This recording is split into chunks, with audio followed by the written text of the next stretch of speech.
dressing yourself. Yeah, exactly. I really love to dress. Yeah. Yeah, When totally. I go to the day job, I wear what I want. Yeah, no, it's lovely. I like your shirt.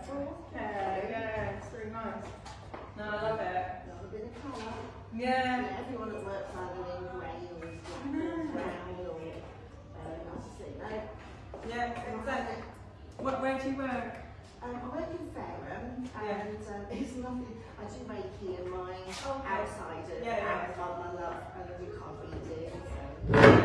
Crystals, but work in an office and we publish car regulations. Oh, do you? Yes, I'm a So like manufacturer. compliance. Yeah, it's a subscription. Compliance. Yes. Yeah. They car manufacturers buy from us. They buy the regulations. Yeah. Build their cars from whichever country. Yeah. Oh, that's lovely. good. Really? Okay. Yes, thank you.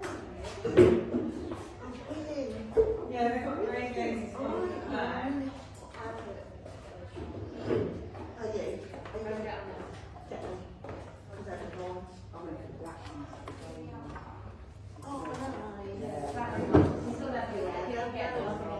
I might just find out which one is possible. Because they're one side, aren't they? But I do think I'm at the end. Let's see. I was just going to check what time we just Yeah. somebody said They've quarter. got you 1 o'clock. Oh, yeah, they said quarter past. Yeah. Oh, well, that's what we're going to do. No, no, it's not. Oh, it says quarter past. Yeah, I can see what it's like. No, I was going to double check. Knowing what time it is. I think since everybody's coming in, I'll just give it a couple of minutes and then start at 5 o'clock. Yeah,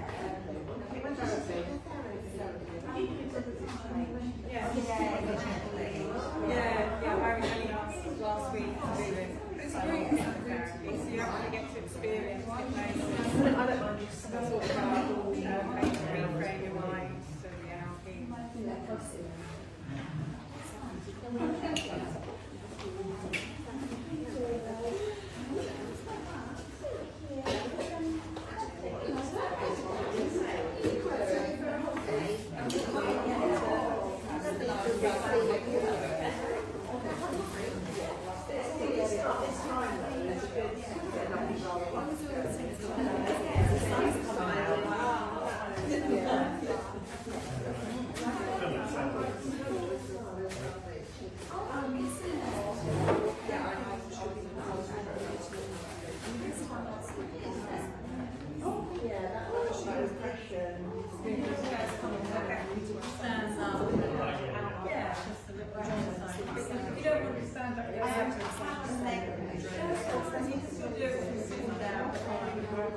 Yeah, because our job is like full there, it's like people standing up in the photo hours. So yeah, no, you can do it. It's the benefit. What they are is they're like responsibilities, so she'll just walk up the floor, so when you go to the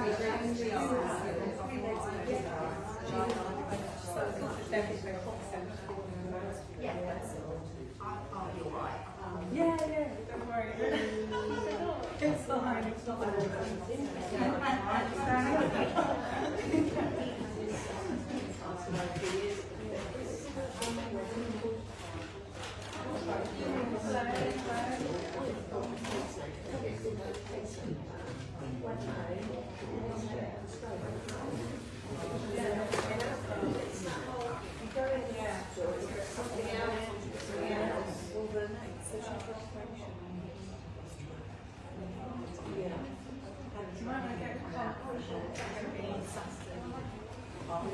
almost an hour.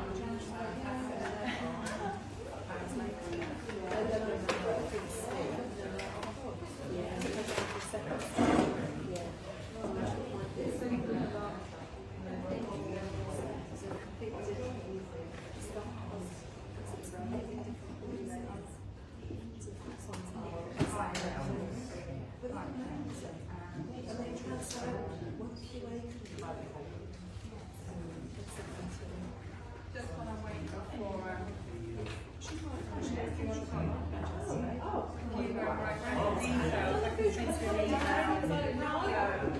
Whenever it's free. It's listen to it.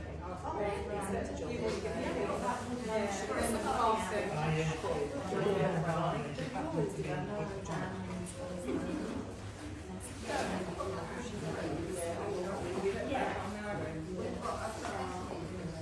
if you want to put down the details, I can email you afterwards with an MP3 you can listen to. Okay, but they can sit in. They're teenagers, but But they might enjoy it, but but if you need to go out, I'll understand. But the group nurses is the end part, so there'll be exercises in between, so they might want to enjoy that because it's suggestibility stuff. If you want to email you afterwards with the thanks. And I'll just give it 1 minute and then if you want to read them forward. We've already got all the details. And then we'll leave that back, so there's a Joe dance. So everybody's warming up. It's quite warm. properly, just really, but we always bump into each other at the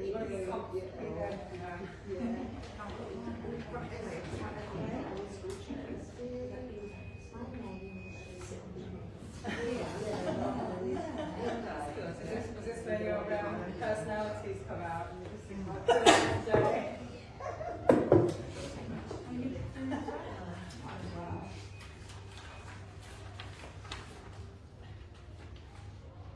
Just while I'm waiting, I know some of you have already spoken to me. Who here already has hypnosis?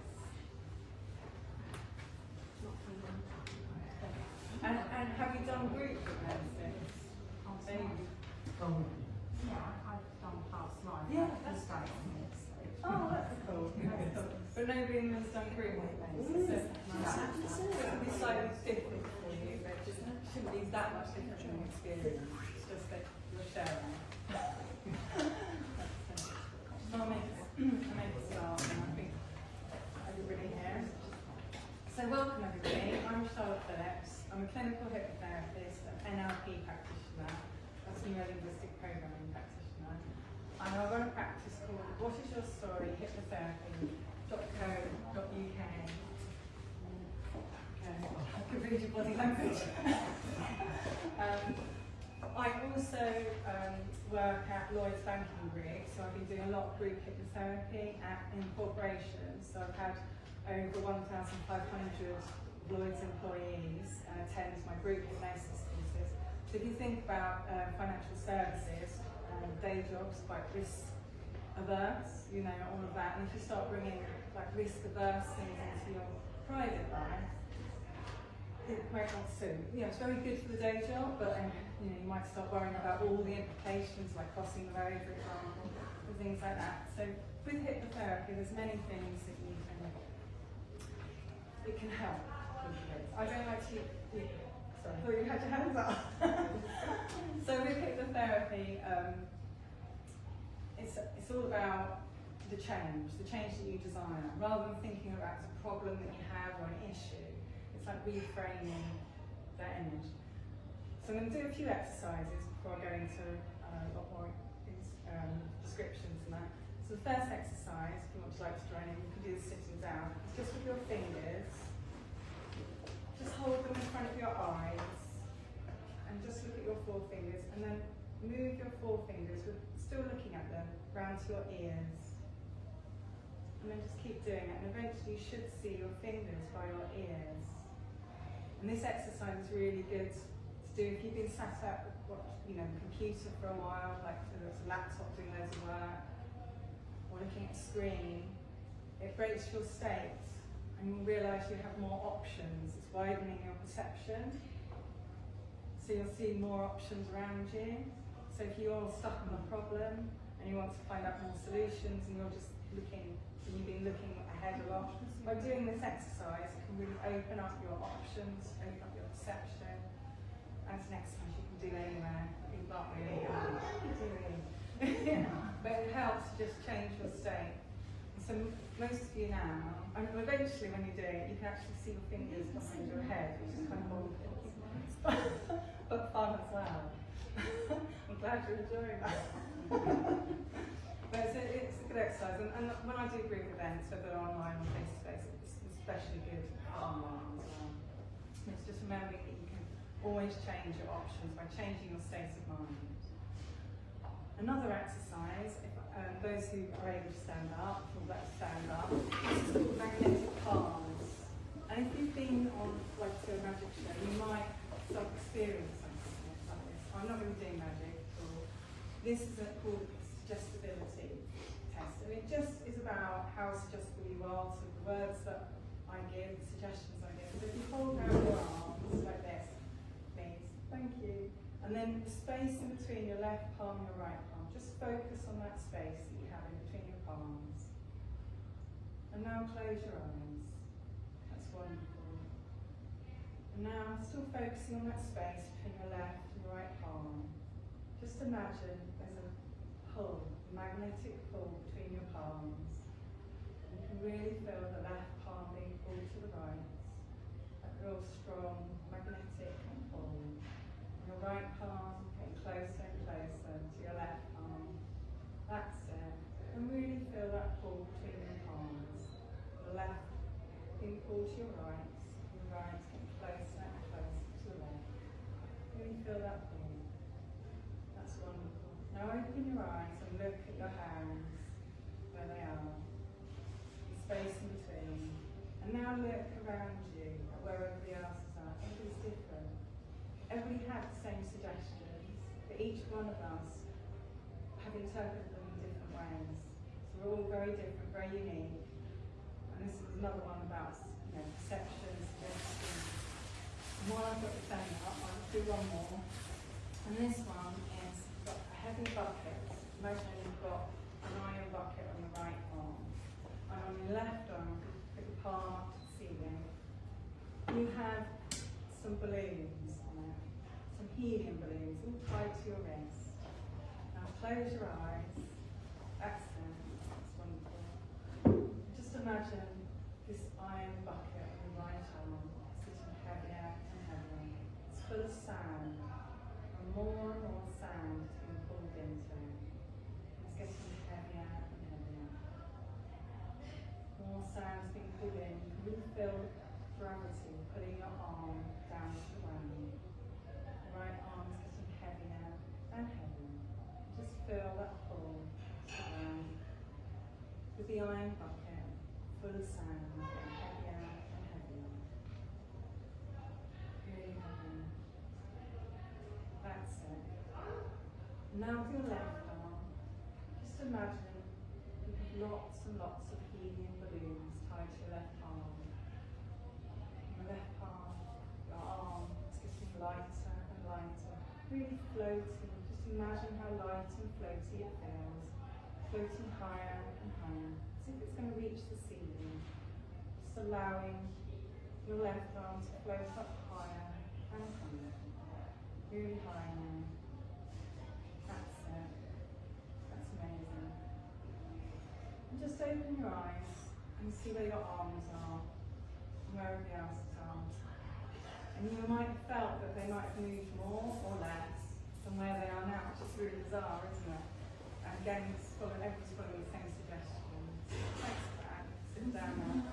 If you're going to magic show, these are some of the suggestions tests they'll do. So if you don't be up on stage, don't get involved in it. But when I work one-to-one with clients, I do these exercises. It helps build up rapport, trust, and you feel more comfortable for when you have to do the more hypnotic work with your eyes closed, so the trust has been built. So you can get used to my language, and I can get used to how your body language is and how comfortable you are closing your eyes, because some people aren't comfortable closing their eyes. And what language resonates with you. So I get to learn the words that resonate more, because if I'm speaking, even English, but using totally different language than you'll be used to, you say, no, this isn't working for me. And so it's building up all of that rapport. And with hypnosis, it's bridging that gap between, the subconscious and the conscious. always feel awkward about that because when I train with Adam Eason, he's like, even though he's got a really hard book about the subconscious, he says, no, there's no such thing, there's no science that has, we have two minds of science, subconscious and conscious. But it's a better way of explaining that that's the part of the brain that hypnosis helps in. So it's able to get all of our programs out of the way, our conscious thoughts, because we have about 40,000 thoughts a day. I don't know how many, whoever counted them, but it's a lot. and if you're trying to focus on that change that you desire, whatever it might be that you want to be more confident, it might be you want to go on a flight, drive a car, lose weight, all of these things, or go to the dentist and be pain-free.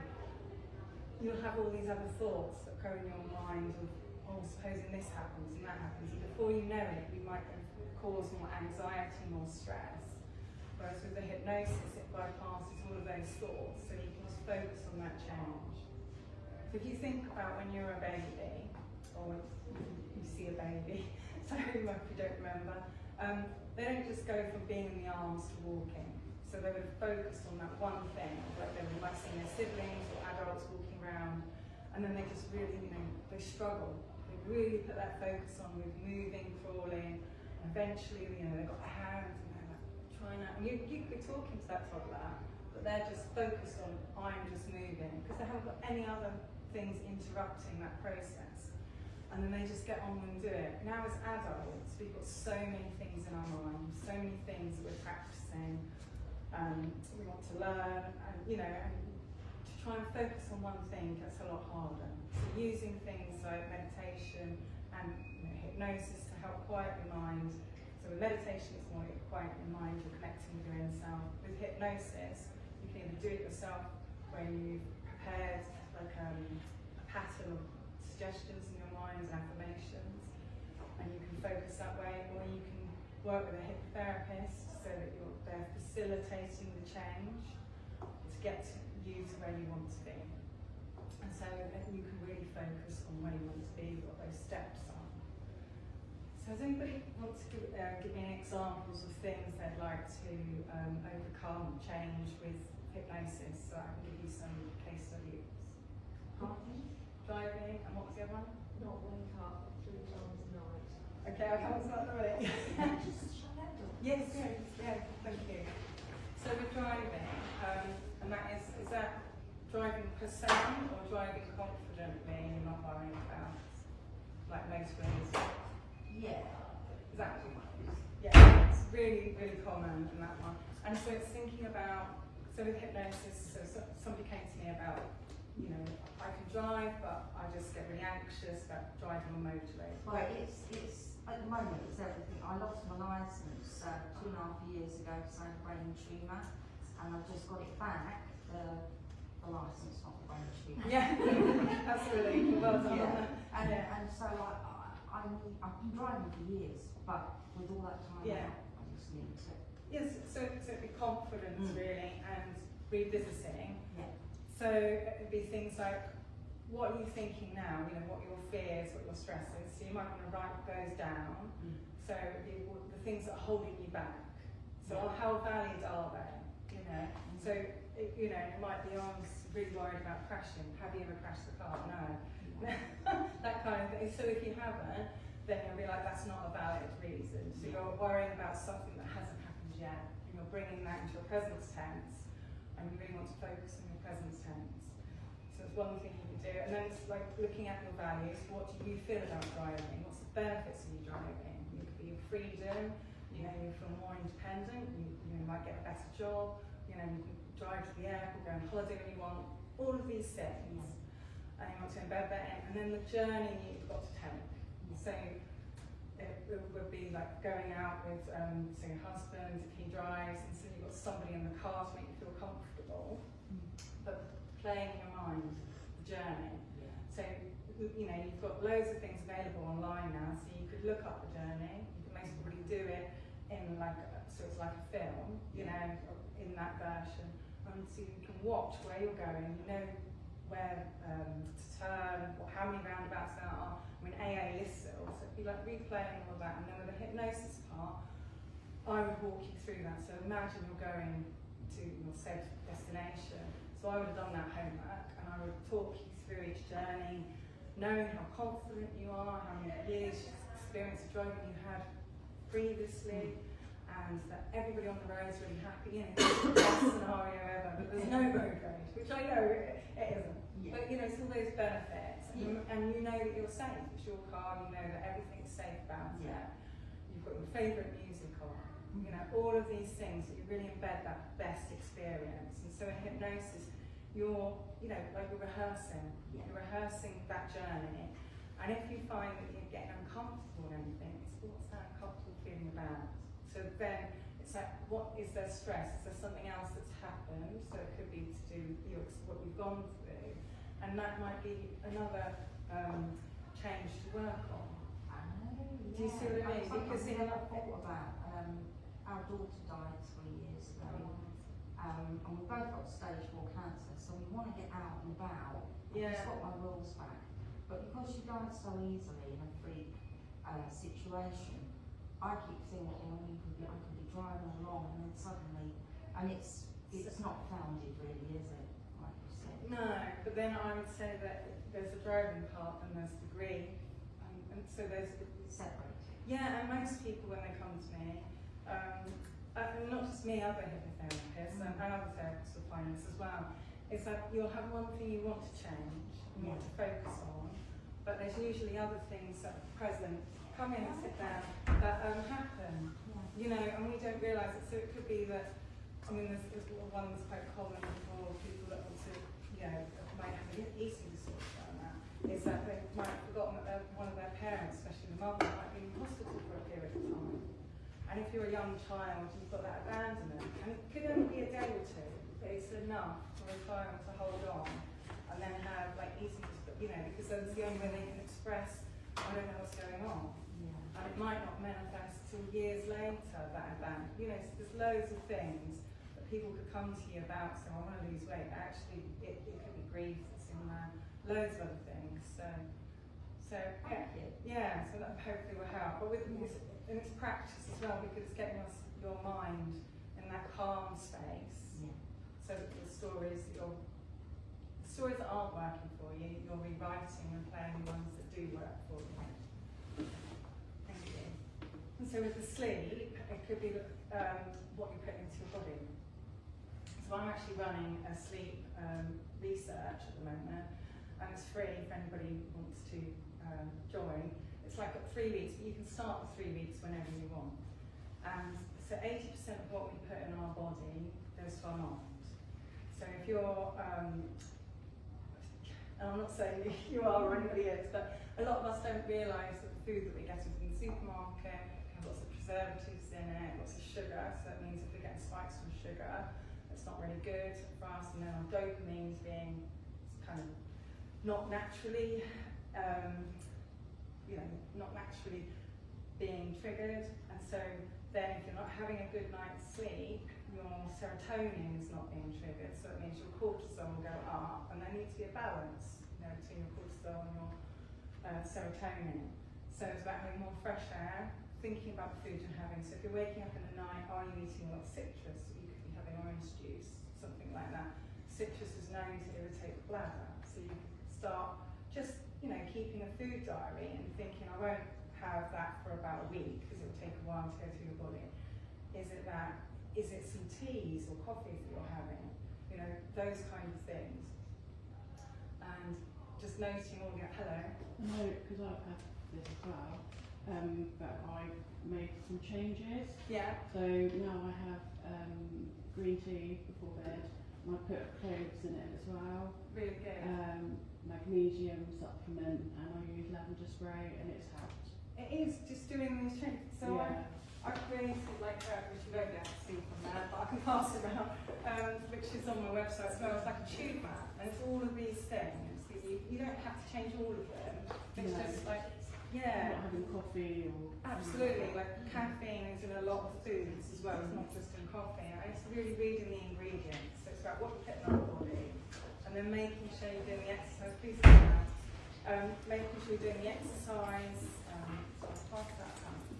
What I find extraordinary is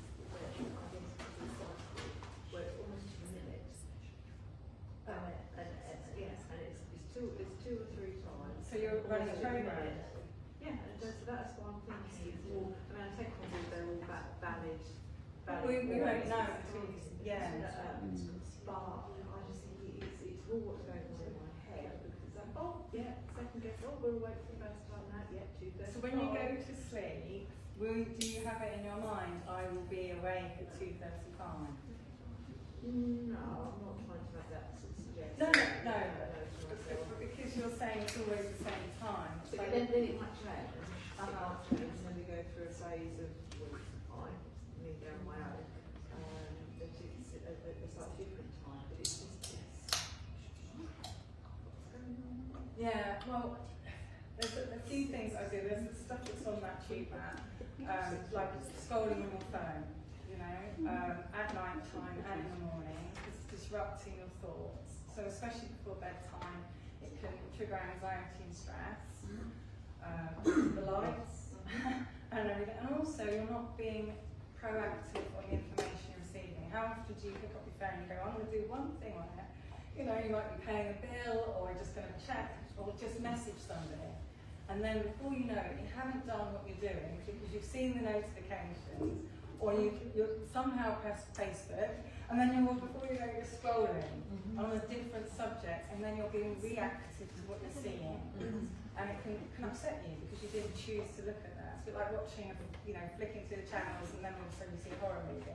Straight away you've got that image in your mind before you go to sleep. And it's thinking about being more proactive with our thoughts. It's taking the phone out of the bedroom so then you're not tempted in the morning to start your day on a reactive thoughts as well. So you wake up, ideal situation, stretch, gratitude for waking up, being happy, got loads of energy, and just saying how you want to be rather than how you actually feel. So if you're feeling, I'm really tired, oh God, that's an awful night's sleep, you're going to start your day on a different energy level and you're really sending yourself back. I caught myself saying some fairly horrible experiences several times. It's not even 7:30 yet, Sue, and you've sworn to yourself several times already. Yeah. Just because I just got tired and fed up. Absolutely. I'm not a happy person. No, I can see that. And I can shed that off and get into the momentum. But I'm huffing and puffing, and it's time to get up, and I've got things to do, and I'm not enjoying it. No. You spend loads of time away from the night. Absolutely, yeah. You were going to say something. Also, is like you put your head on the pillow, I don't know about anyone else, it's the time you overthink about stuff during the day, and even like you think about something years ago that happened, and like, what am I thinking about that? And then you think about what you've got to do the next day, and then. But that's it, it's like catching those thoughts. So with the hypnosis that I do, is that I play the movie of the good night's sleep, but it doesn't just start in the bedroom, so it starts in the evening. So your time of your meal, 4 hours before you go to bed, and then the activities you're doing. So doing something differently, so maybe doing a hobby rather than screen time. And remember, as a child, you would have had a routine in the evening, a bedtime routine. And as adults, we don't do the routine anymore. I don't know when I want to do what I want when I want to. Nobody's telling me. And the thing is, it works for a child. That routine of having the dinner, but maybe a little bit of a playtime or reading a book, then a bath, and then maybe another book in the bedroom, nice soft music, lights were always soft, and everything was just really quiet, and then they just went to sleep. The child went to sleep and stayed asleep.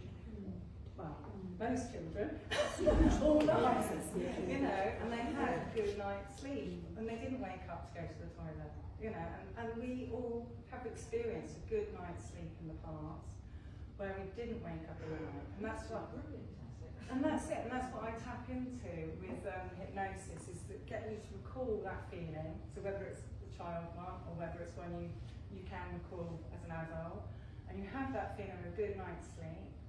And then you can recall like a happy time, so that if you have thoughts that don't serve you, when you've got your head on your pillow, you just think happy place, bring back your state, change your state.